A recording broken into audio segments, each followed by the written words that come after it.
Hey everyone, Beardo here, and welcome to another Minutia Minute comic book review show. Oh my gosh. Who are you?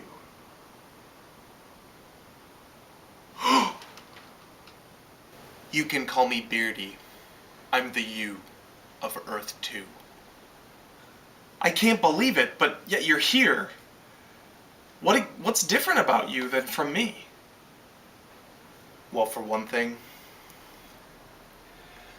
I'm not actually much of a Batman fan. What? I know, it seems weird, but ever since Joel Schumacher's Dark Knight trilogy, things just haven't been the same. Oh man, I can only imagine. No, you can't. So then why are you here? There's a very important reason that I'm here. There's been a tangent in the space-time continuum between Earth 1 and Earth 2.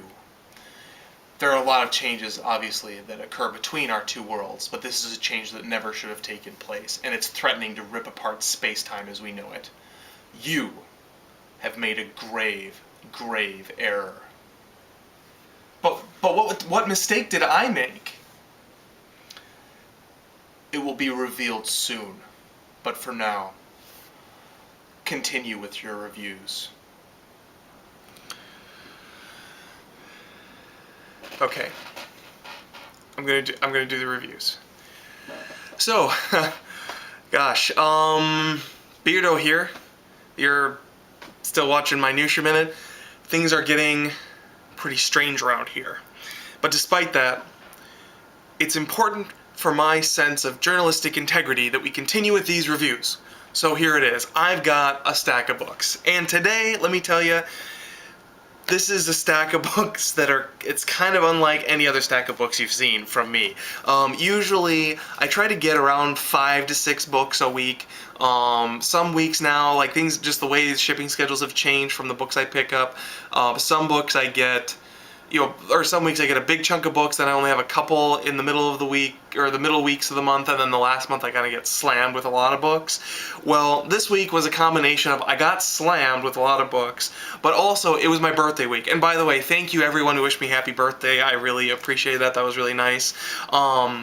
But since it was my birthday week, I took my birthday money and spent money on comics that I probably wouldn't have gotten otherwise, or would have kind of gotten down the road, rather than, getting them on Wednesday with my usual Wednesday haul. So as a result, as I said, I usually get around 5 books. This week, I actually ended up with a humongous stack of, I think, 11 books. Hang on. 1, 2, 3, 4, 5, 6, 7, 8, 9, 10, 11 books. So, I don't even know where to begin to review all of these books. As usual, I've ordered them from least favorite to most favorite, and I'm going to run through them, but I'm going to run through them pretty quick, just so that this video doesn't go on for too long. And we'll get some different titles out of it this time, so it'll be interesting to see what you think of some of the stuff that I review that I don't normally pick up, and I'll probably spend just a little bit more time on those than usual. So first up, bottom of the pile, a title I don't normally pick up and probably won't normally pick up. I got it because I wanted to try all of the Lantern books this month. As I mentioned when I picked up Green Lantern Corps, I wanted to read just some of the other Lantern books that were out there, just to get a sense of, like, maybe if I dropped Green Lantern I could pick up, a different Green Lantern title. Well, this week the book that came out was Red Lanterns, and this book completes sort of the big 4-cover spread across all of the Lantern issues, which was pretty fun, pretty cool, pretty nice. Unfortunately, pretty much everything else about this book wasn't that exciting. It wasn't terrible, but it was just kind of typical Red Lantern fodder, more or less. So you've got this woman who is basically put in a situation that will give her much rage. The Rage Lanterns come after her. They seek vengeance. It's bloody. It's graphic. The art by Miguel Sepulveda. This is whatever. Sorry, dude. I can't pronounce your name. I feel like his art is better suited for Stormwatch. I feel like, at least what I saw in this book, like I felt like Atrocitus was drawn kind of weird. Like sometimes he was really burly, sometimes he was more like just normal human proportions, and he just never quite looked the same. So that kind of threw you off. And on top of that, like I said, the story was pretty mediocre. You do have the Third Army making an appearance towards the end of this, but again, it's just sort of something that's been worked into sort of the regular story that's going on. The fact that this is sort of the big, first Green Lantern crossover with the new volume, the fact that the crossover isn't like so integral to the book, or to each of the books that are coming out, seems really strange to me when you compare that with, the Sinestro Corps War and even War of the Green Lanterns. All those books were so intertwined, and it's weird that they're not intertwined this time around. I feel like it's a move they're making on the part of the New 52, but at the same time, with the Lantern books, I don't know, you just kind of expect it. It's like kind of when Superman crosses over. It's like you just kind of, it just goes with the territory and you're kind of okay with it. So anyway, Red Lanterns left something to be desired. It wasn't terrible, wasn't great, therefore it gets pretty much bottom of the pile for me. Next up was a book that I had pretty high hopes for, and it's a book I haven't read in 2 months, so I think that kind of threw me a little bit, because getting back into the story was a little jarring, and that was All-Star Western number 13, now prominently featuring Jonah Hex's name on the cover. What I remember at the end of the last issue was that Jekyll and Hyde were going to be involved, and they were going to London to sort of find him or something like that. Turns out that's not the case. They're still actually in Gotham City, but Jekyll and Hyde are coming to them. For me, that was actually a pretty big disappointment, because I was really looking forward to seeing them get out into the real world, as it were, and just see a different change of pace for what direction the book is headed. I feel like setting can lend a huge amount to a story, and that's definitely been true with All-Star Western. The fact that this is set in Gotham, has doubled the sales of the book because of the whole Batman element. But at the same time, like, I really think it's important that they keep it fresh, and the fact that they're dead set on staying in Gotham City, really, for me, kind of brings the book down a little bit, just because it just takes away, because the idea of putting him in Gotham at first is really creative, but now at this point, like, why wouldn't you see Jekyll and Hyde in London? Like, that disappoints me a lot, and I feel like they're sacrificing the creative element they started with to be just a crutch to continue to sell the book. So I'm curious to see where this is headed, but I want to see some changes. Part of it too was the Jekyll and Hyde element is really, I don't want to say it's the B story, because it's the A story, but there's a lot of major other goings on that are kind of taking your attention up with this issue. So I got to read another issue before I can decide whether I'm on board with this arc or how I feel about it. The other thing about this particular issue was, when they have fight scenes, typically in All-Star Western, there's no dialogue, there's not a lot of like sound effects, onomatopoeia kind of stuff. It's all, fairly well laid out, just panels and panels and panels. Usually, either they're very hectic and they're very small panels where you see just little things happening, or it's just, the panels are laid out in a way that really structurally supports the storytelling. A really good example of this was when Tallulah Black walked into Wayne Casino, and you heard her boots clicking as she came in to confront the people that she was out to get. Like, that was a great set of paneled story, comic book storytelling artwork. With this, you have sort of this big fight, and it's a lot of, like, it's probably like 3 pages, I feel like. No talking, no dialogue, just pure fighting. And, the layouts are serviceable. They're definitely not bad, but they didn't really have that extra Moratat flavor that I've seen in the past from him. And for that reason, this book was also a little disappointing, because I felt like I was just kind of flipping pages about in the middle of the story. So, all in all, All-Star Western, for the first time, I think, ever, is pretty low on my pull list. So that's kind of sad, but hopefully it picks up next month, and I'm curious to see where it heads. Alright, trudging right along. As I said, lots of books to get through, so if I'm rushing, I apologize. But next up, we have another book that I don't normally pick up on Wednesday. I recently picked these up last week just because I was intrigued. White James Brandon had talked about them, and then Sleepy Reader did a shout out to White James Brandon for talking about them. And when I heard kind of the concept of the book, I got pretty excited, and so I picked up the first 4 issues, hadn't really decided how I felt about the book, and so this week, since I had some extra cash, I said, what the heck, I'm going to pick up issue 5. And that is Extreme X-Men. Now, this particular story arc I liked better than the first arc. This actually wrapped up here with issue 5. But basically, for those of you who don't know, the premise of this book is basically, it's a multiverse book. It's you know, X-Men DC style. So you've got, sort of like my friend over here, you've got all these different X-Men from different universes, and you have this small team consisting of a Wolverine, an Xavier, a Dazzler, and a Nightcrawler. And they're all from different universes, or at least a couple of different universes. Most of them aren't from our universe. I think Dazzler is the only one. And they're basically hunting down evil Xaviers. And that, for me, is like, it's a great idea for a book, because you can go from having, you know, your typical X-Men story to having sort of this old Western take. So this particular issue wrapped up basically like the Old West version of the X-Men. Basically, they end up in this old Western town where you've got Cyclops and you've got evil Xavier, you've got all these people.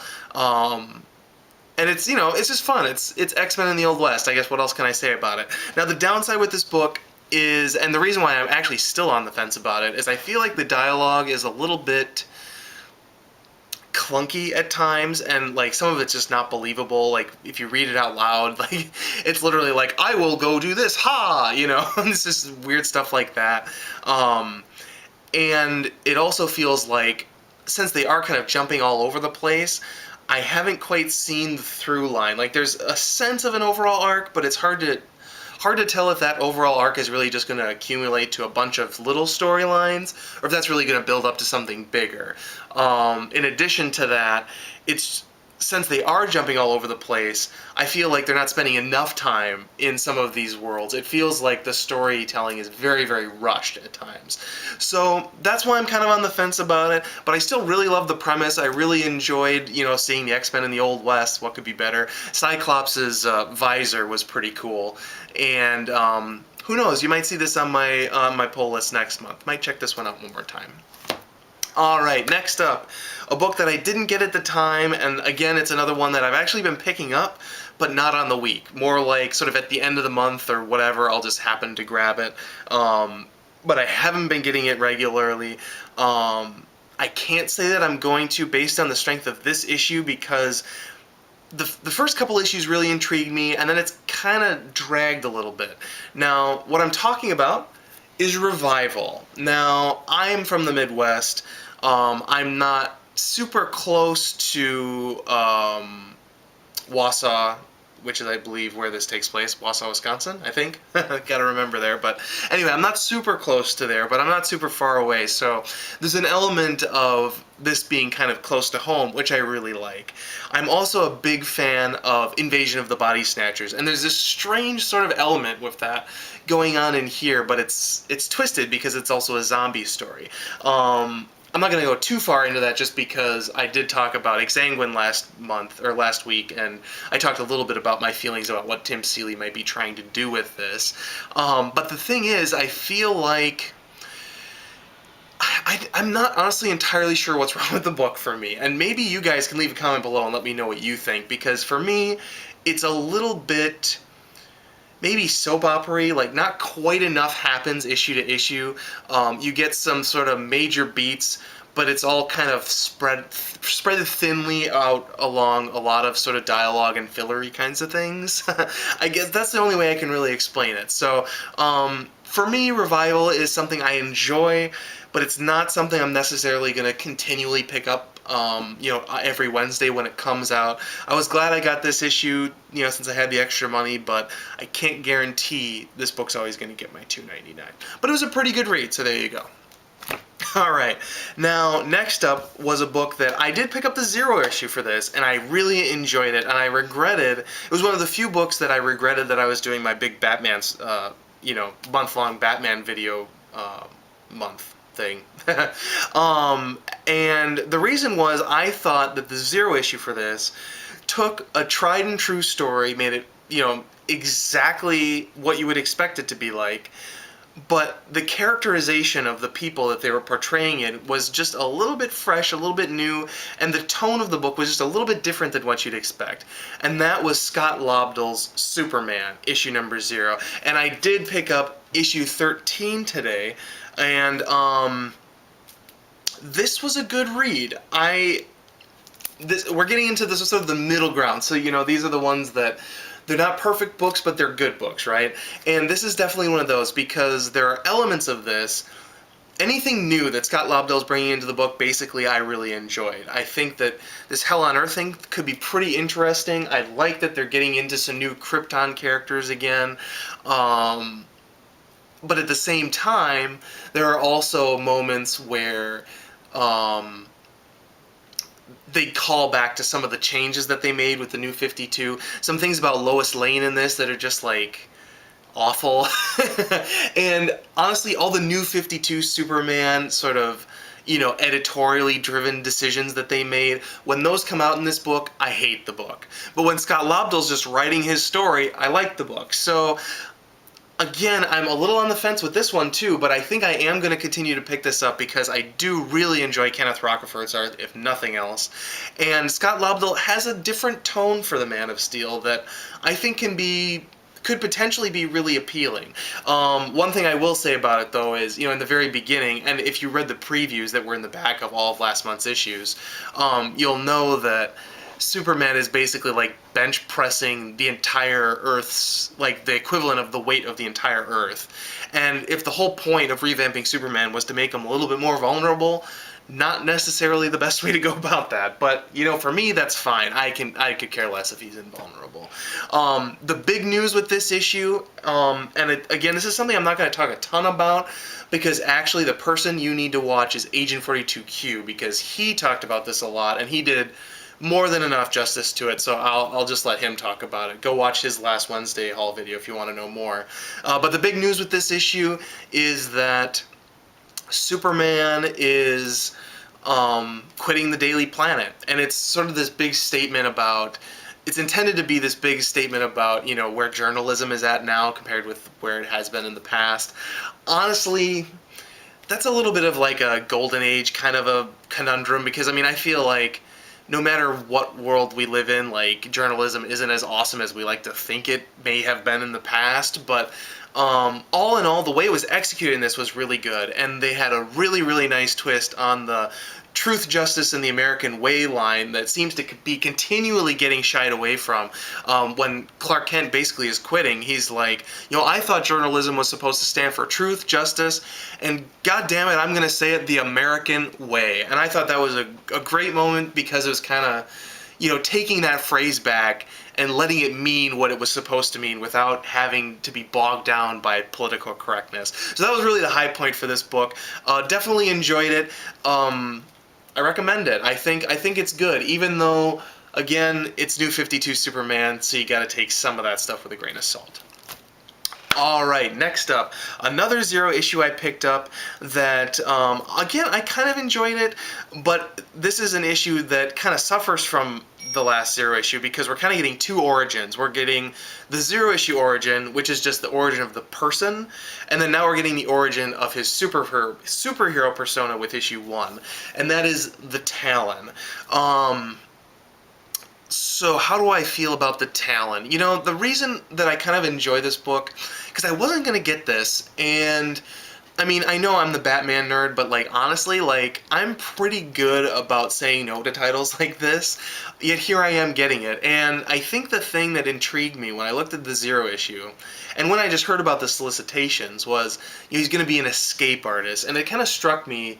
And when I read it, I felt this way too. He's kind of like, if Mr. Miracle is Superman, then the Talon is, the Batman of escape artists. And I think that I found just a little bit appealing, and the fact that, he comes from this,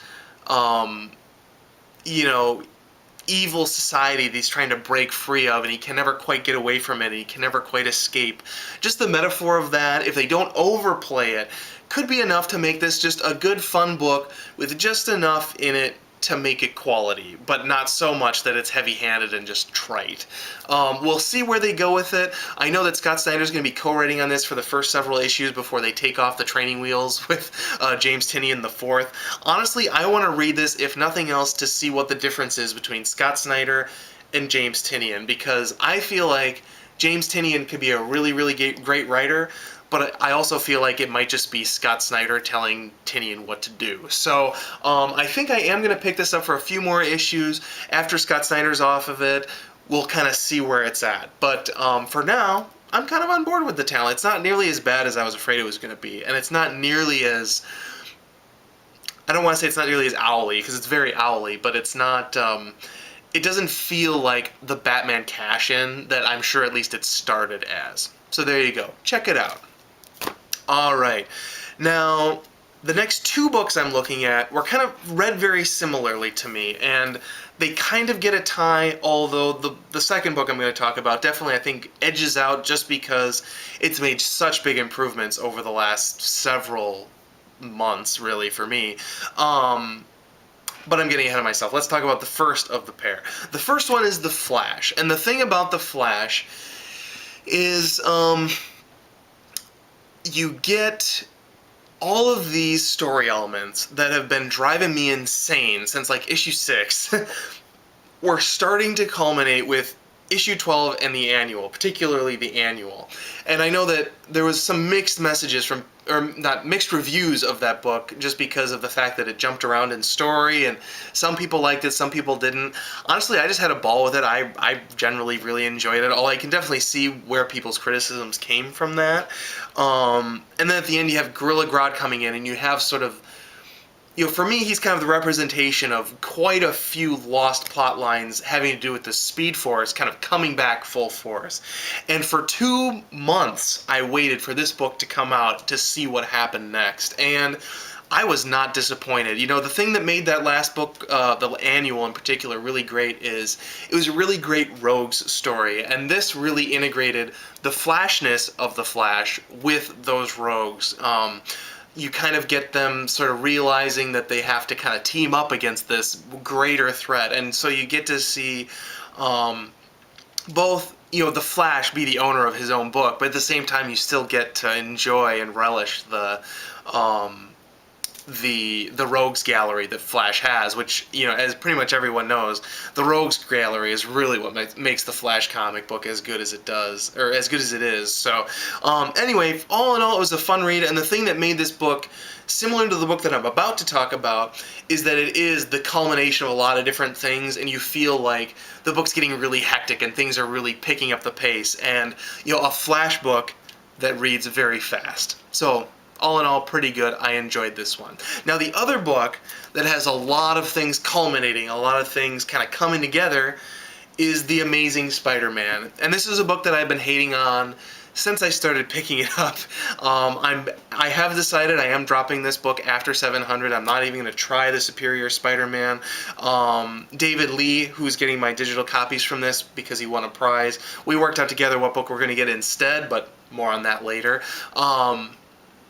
So for now, I'm just kind of winding down on Amazing Spider-Man. And, you know, there's an element of, well, should I just drop it and let it go? But I'm really glad I decided to stick with it, because this book really pulled together a lot of the stuff. And the big tease at the end of the Croc, not Killer Croc, sorry, the Lizard storyline, where you had, you know, the original Hobgoblin back, and you had this sort of alternate future and all that kind of stuff going on. You finally get to see that stuff really coming to fruition. It started to happen last issue, but this is the issue where it really took off. And the thing that makes this book so phenomenal is, even though he's on the cover, sort of, Spider-Man is not in this issue. It's just Peter Parker dealing with these situations. And because Peter Parker is such a strong character, and because they've built up, you know, all of these different storylines that are culminating with this whole Danger Zone storyline we have going now, it makes for a really fun and exciting superhero book in which that superhero doesn't appear at all. Now, again, I'm not going to go into a ton more depth because I still have a few more books and we're already well over 20 minutes, I think. But if you want a little bit more in depth on this from someone who really knows Spider-Man, I've been shouting him out all video, but I'm going to do it again. Agent 42Q did a really good job reviewing this as well, so check out his review if you want more information. Alright, we're into the last handful of books, and it's so hard because, like, I feel like some of these books should be, like, some of these books maybe should be lower or higher. When I've got, like, 11, 12 books to review, like, it's really hard to order these from least favorite to most favorite. Now that I'm looking at the last three, I'm kind of questioning some of my choices, but we're just going to go for it and see what you guys think. So, second runner-up for pick of the week, for me, was I, Vampire. Now, this is another one that, you know, I've been waiting 2 months to get this issue, and man, did it not disappoint me. As promised last time around, we've switched roles. Mary, Queen of Blood, is now the good guy, and Andrew Bennett is the blood-crazed maniac vampire, you know, just insane guy. And you kind of get basically the buildup of that in this. But the thing that really makes this book interesting is the characterization we get of Mary Seward, because, you know, she feels lost without her vampire persona, and she feels lost not being that Mary Queen of Blood. And the fact that the way her character kind of develops and the direction she gives herself throughout the course of this issue, because this really is a soul-searching issue for her, the way that's realized is really great. And that's almost all I'm going to say about this book, except for one more thing, which is watch out for the Super Soaker filled with holy water. Lost Boys style, awesome. I love it. Anyway, as always, Andrea Sorrentino, artwork on this is phenomenal. Great writing by Joshua Hale Fialkov. Always recommend I, Vampire. Alright, penultimate issue. And this is one that this shouldn't be runner-up to pick of the week. If you watch my Batman videos, you know that a lot of the things in this book, if you read the book, a lot of the things in this book came out of issues of Batman that I really didn't like and really frustrated me. Particularly Batman issue 666. Now, issue 666 is the story of Damian as Batman, and the idea of that issue is basically, like, he's fighting as Batman, Bruce Wayne is long dead, and Gotham City's gone to pot, basically, because he's so brutal, and, you know, the city's just sort of crumbling around him, burning down to the ground, like, you know, kind of like the Dark Knight Rises poster, more or less. And at the time, when I reviewed those issues, I said, like, you know, issue 666 feels like Grant Morrison decided, instead of just telling his story, he needed to have a 666 issue where you had the Antichrist involved, and the Antichrist being, you know, Damian as Batman. Well, finally, that storyline is coming to pay off. So just to clarify, this is freaking, like, what, 4 years later? Finally, that seems to be going somewhere here in Batman Incorporated. Now, that is not why this book got penultimate issue for me. The other reason it did was because there was another huge bomb that was dropped, and it's one that I'm not sure how I feel about it. I'm really curious to hear what you guys think. Honestly, it feels kind of like a cheat, but at the same time, I'm just so intrigued that I had to give this runner-up. I couldn't help myself. And, that's a spoiler. I'm not going to spoil for you guys, so unfortunately this is a book I really can't review for you. But I will say that it was a good read. That's all I can tell you. I mean, it was intense. It was an intense read. Maybe that's the best way to put it. You do get to see, you know, the thing that's nice about this is you get to see, after all the setup of Batman Incorporated, you kind of get to see it working and see them working as a team more. And as much as I'm still kind of on the fence with this whole Batman Incorporated idea, it's fun, it's interesting, and it's worth a pickup. It's only going to run for, I think, Grant Morrison's off of this after issue 12, and I wonder if it's going to be disbanded by the time he's done. I'm really curious. So the next few issues will really tell us what's going on. For now, really crazy twists in this issue, making it a must-read. So check it out. Check it out. Blah. Sorry, I've been talking too much here. Alright, final book of the week. A book that, again, it's it's so weird giving this book of the week. This is a book I wouldn't even normally pick up. And I'm going to actually open this book up to kind of share it with you guys a little bit, because this book is out there. It's something between a crazy psychedelic comic book and at the same time almost feels like you're reading a newspaper comic strip, you know, just Sunday funnies, because there's lots of puns in this, there's lots of, you know, just bizarre, you know, kind of silly jokes in it, but at the same time, there is this really subversive sort of psychedelic element to it. There's some sex in it. It's kind of heavy metal. In a sense, this is sort of the other side of heavy metal. Like if Saga is like heavy metal, this is also like heavy metal, but in some of heavy metal's more extreme ways. And that's really the best way I can introduce this book. It's called Multiple Warheads. It's by Brandon Graham, and it is written and illustrated by him, I believe. It's a 4-issue miniseries, but it's actually going to be an ongoing. What he says on the inside cover is basically like the agreement you're making by buying this book is that he's going to do an ongoing that only brings out about 4 issues a year in the form of a miniseries, so that he can keep the quality up on his art. And I think that's a great idea. Dark Horse is doing that right now with Star Wars Dawn of the Jedi, where they basically do one arc a year, or every 6, like they do 6 months on, 6 months off, something like that. And I think that's a great way to do your book, you know, because then you get a nice big chunk of books, you know a break is coming, you wait, and then you're excited when it starts up again. And if this maintains this quality, I might pick this up. If you're into crazy, weird, psychedelic craziness, like this is a book for you. If you're not, this definitely isn't, although you might still want to pick it up because the bang for your buck on this book is typical Image goodness. This book's $3.99, but it's 48 pages, and not 48 pages with ads, just 48 pages, including the back cover.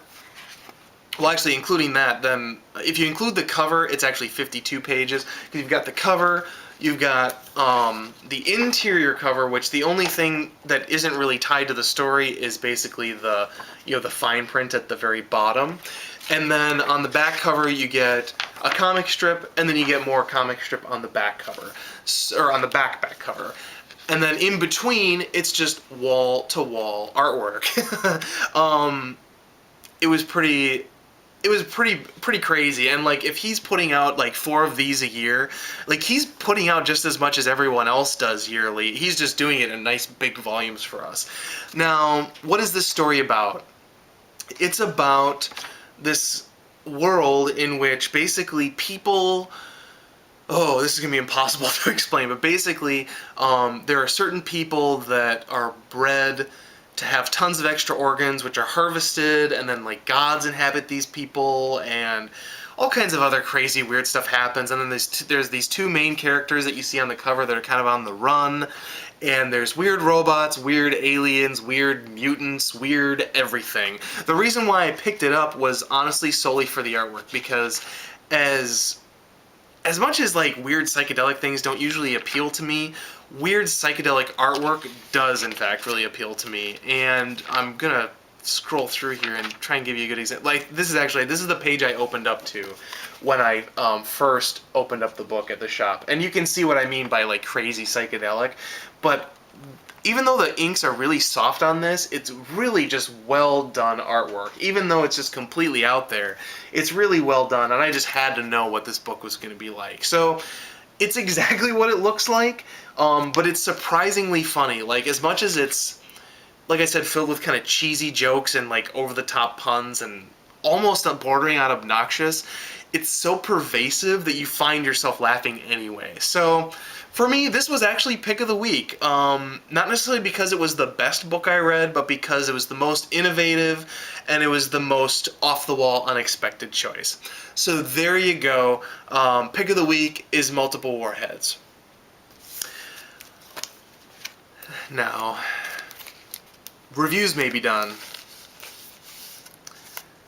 but this isn't over yet. Well, I guess my reviews are done. I don't feel like they're done for some reason. You're right. Your reviews shouldn't be over yet. There's a title you dropped long ago that you were never intended to drop. And the fact that you dropped that title is the reason why space-time is about to tear itself apart. But what book was it? It's one of those DC Now titles, and unless you start picking it up again, everything could be undone.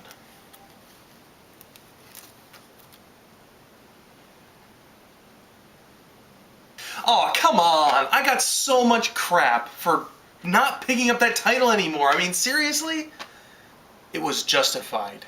You weren't listening to reason, and now the very fabric of space-time is threatening to come apart unless you start getting this book again.